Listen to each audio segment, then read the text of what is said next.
সুন্দরপুর গ্রামের এক প্রান্তে একটি ছোট্ট কুঁড়েঘরে বাস করত পারুল আর তার বৃদ্ধ বাবা রামধন। একসময় রামধন গ্রামের জমিদার রঘুনাথ মোড়লের কাছ থেকে টাকা ধার নিয়েছিলেন, কিন্তু সময় মতো সেই ঋণ শোধ করতে না পারায় মোড়ল এখন তাদের দিয়ে নিজের জমিতে বিনা মজুরিতে কাজ করিয়ে নিচ্ছে।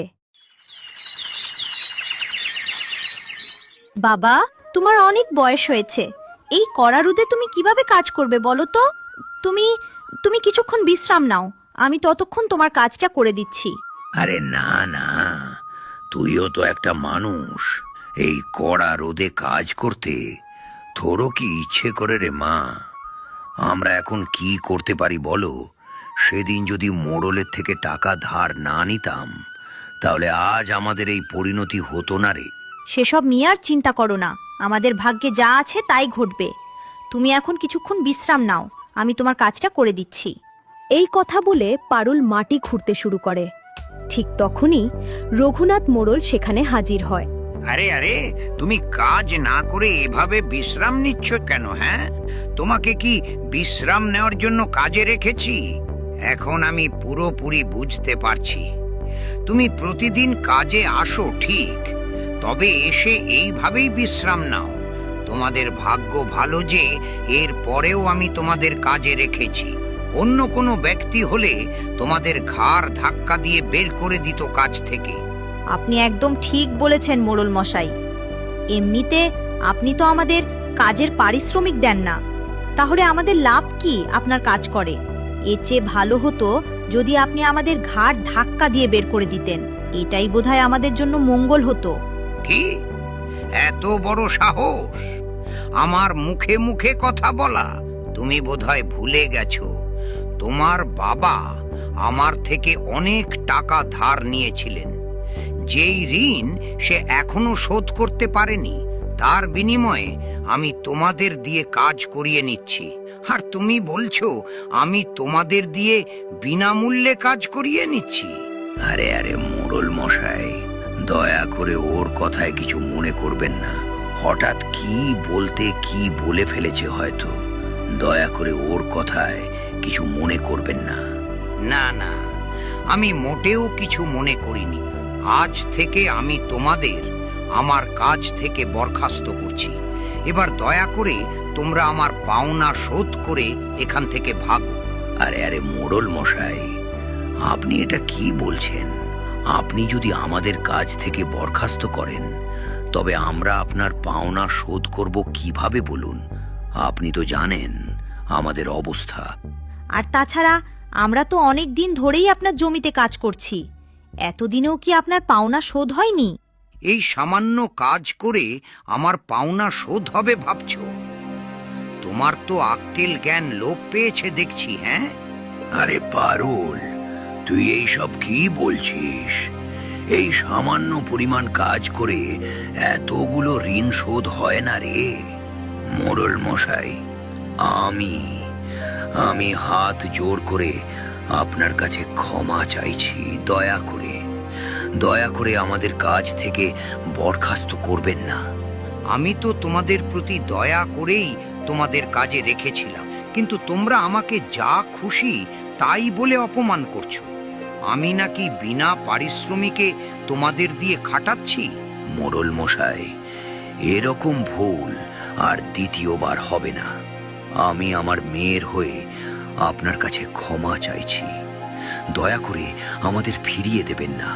ঠিক আছে ঠিক আছে, তবে মনে রেখো দ্বিতীয়বার এরকম ভুল ভুলেও করো না।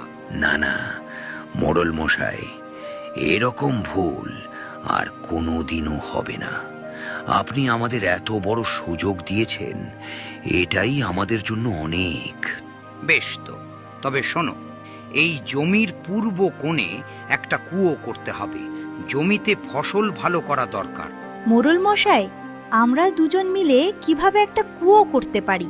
কুয়ো খননের জন্য তো অনেক মানুষ দরকার, আর আমরা তো মাত্র দুজন। সে আমি কি জানি? আমি তোমাদের 7 দিন সময় দিচ্ছি, এর মধ্যে আমার কুয়ো বরাবরই সম্পূর্ণ হওয়া চাই। হ্যাঁ হ্যাঁ মোড়ল মশাই, আপনি কোনো চিন্তা করবেন না। 7 দিনের মধ্যেই আপনার কুয়ো আমরা তৈরি করে দেব। ঠিক আছে, তবে কাল থেকেই কাজ শুরু করো। এই বলে রঘুনাথ মোড়ল সেখান থেকে চলে যায়। কেন বললে আমরা 7 দিনের মধ্যেই তার কুয়ো তৈরি করে দিতে পারবো? আর কি করার আছে বল, আমাদের ভাগ্যে যা আছে তাই না হয় হবে। সেদিনের মতো তারা কাজ শেষ করে বাড়ি চলে যায়। পরের দিন সকালে পারুল ও তার বৃদ্ধ বাবা কুয়ো তৈরির জন্য মাটি খনন করছিল। আরে এটা কি? এটা তো একটা পাত্র বলে মনে হচ্ছে। আরে এটা তো সোনার মুদ্রায় ভরা কলস। সত্যি তো, এটা তো একটা সোনার মুদ্রায় ভরা পাত্র, কিন্তু এটা আমাদের রাখা উচিত না। এটা আমরা মোড়ল মশাইকে দিয়ে দেব, কেননা এই পাত্র তার জমিতেই পাওয়া গেছে। এটা যদি মোড়ল মশাইকে দিয়ে দেই তাহলে তো সে আমাদের একটা মুদ্রাও দেবে না। না না, এই কলসের কথা তাকে কোনোভাবেই জানানো যাবে না। না না, এই পাত্র আমি আমার কাছেই রাখব। আমাদের ভাগ্য আমাদের এই পাত্রের কাছে টেনে এনেছে, এটা আমাদের কাছেই রাখা উচিত। তুই কি বলছিস? মোড়ল মশাই জানতে পারলে কত বড় অনর্থ হবে ভাবতে পারছিস? তখনই সেখানে রঘুনাথ মোড়ল হাজির হয়। কিসের এত অনর্থ হবে শুনি? কাজ বাদ দিয়ে কিসের এত কথা হচ্ছে? না না, আমরা তো কাজ করছিলাম। বেশ তো, তা কি লুকানো হচ্ছে শুনি? কিছু না তো। কিছু না যখন, তখন এত লুকানোর কি আছে? আমাকে কি তোর মতো বোকা পেয়েছিস? দেখা এদিক। মোড়ল মশাই, আমি মাটি খুঁড়তে গিয়ে এই পাত্রটি পেয়েছি। এর ভেতর অনেক সোনার মুদ্রা আছে। বেশ তো, এর ভেতরে অনেক সোনার মুদ্রা আছে, আর তুই আমাকে বলছিলি কিছুই না? বড্ড বেশি চালাক হয়ে গেছিস দেখছি। এক্ষুনি এই কলস আমাকে দে। কিন্তু মোড়ল মশাই, এই পাত্রটি তো আমি খুঁজে পেয়েছি, তাই এই সোনার মুদ্রাগুলোর ভিতরে কিছু অংশ তো আমারও প্রাপ্য। কি বললি? এই মুদ্রা তোর প্রাপ্য? কি করে বললি বলতো? এই জমি আমার, আর এই জমিতে যা পাওয়া যাবে সেটাও আমার। যদি আপনি আমাকে আমার ভাগের মুদ্রা না দেন তবে আমি গ্রামের সবাইকে বলে দেব এই পাত্রের কথা। একে আর এখন কিছু বলা চলবে না, আমাকে আমার বুদ্ধি ব্যবহার করতে হবে। পারুল যদি সবাইকে এই মুদ্রার কথা বলে দেয় তবে আমি এর একটি মুদ্রাও পাবো না।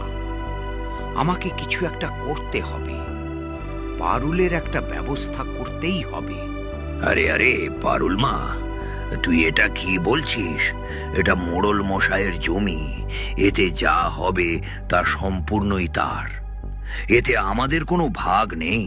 আরে না না, তুমি এটা কি বলছো? পারুল যদি এটা না পেত তাহলে তো আমি একটা মুদ্রাও দেখতে পেতাম না। এতে নিশ্চয়ই পারুলের ভাগ আছে, আমি নিশ্চয়ই ওকে প্রাপ্য অংশ বুঝিয়ে দেব। তবে আমার শর্ত হলো আগে এই কুয়ো সম্পূর্ণ করতে হবে। ঠিক আছে মোড়ল মশাই, আমি আপনার শর্ত মানতে রাজি। এভাবে 7 দিন কেটে যায়। সেদিন সকালে বাবা, তাড়াতাড়ি চলো, মোড়ল মশাইয়ের কুয়ো আজকের ভেতরই শেষ করতে হবে। মারে, আমি যে বিছানা ছেড়ে উঠতে পারছি না, শরীরটা ভীষণ ভারী লাগছে। একই বাবা, তোমার গায়ে তো ভীষণ জ্বর। আজ আর তোমাকে কাজে যেতে হবে না। যেটুক কাজ আছে আমি কিছুক্ষণের মধ্যেই শেষ করে ফেলতে পারবো। মোড়ল মশাই কিছু মুদ্রা দিলে তোমার জন্য কিছু খাবার নিয়ে আসবো। এই কথা বলে পারুল দ্রুত জমির দিকে চলে যায়।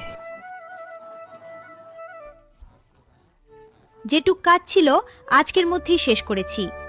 এবার নিশ্চয়ই মোড়ল মশাই আমার প্রাপ্য মুদ্রা দেবেন। কাজ শেষে আমাকে তাদের বাড়ি যেতে বলেছিল, আমি এক্ষুনি যাব। আর কিছু মুদ্রা নিয়ে বাবার জন্য খাবার ঔষধ নিয়ে যাব। পারুল কুয়োর বাইরে আসতে যাবে, তখনই মোড়ল মশাই সেখানে হাজির হয়। তোমাকে আর তোমার ভাগ নেওয়ার জন্যে আমার বাড়ি যেতে হবে না, আমি নিজেই এসেছি তোমার প্রাপ্য অংশ বুঝিয়ে দেওয়ার জন্যে। এই বলে রঘুনাথ মোড়ল কুয়ো থেকে বাহিরে আসার দড়ি খুলে ফেলে। মোড়ল মশাই, দড়িটা খুলে নিলেন কেন? আমি কুয়ো থেকে বাইরে যাব। দড়িটা ছাড়া আমি কিভাবে উপরে উঠব? তোমাকে আর কোনোদিন ওপরে উঠতে হবে না। এই কুয়োতেই ভূত হয়ে বেঁচে থাকো চিরকাল। কেউ আছো? কেউ আছো? আমাকে এই কুয়ো থেকে উদ্ধার করো। কেউ কি আমার কথা শুনতে পাচ্ছো? চিৎকার করো, চিৎকার করো, এখানে কেউ আসবে না তোমাকে বাঁচাতে। পারুল ততক্ষণে বুঝে যায় চিৎকার করে আর কোনো লাভ নেই।